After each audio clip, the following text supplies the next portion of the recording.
Hello mga ka-viewers. Bago po tayo pumasok ngayon, bibili muna tayo ng tubig.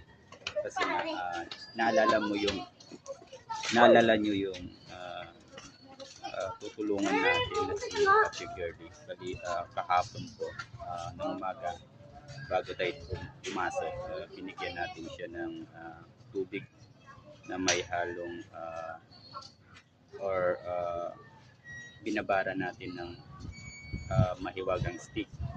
So, kaninang umaga, nag-message po sa atin, yung tubig niya ay sabi niya 1/4 na lang daw natira. So, bali 6 liters yun. So, ako'y nagtataka.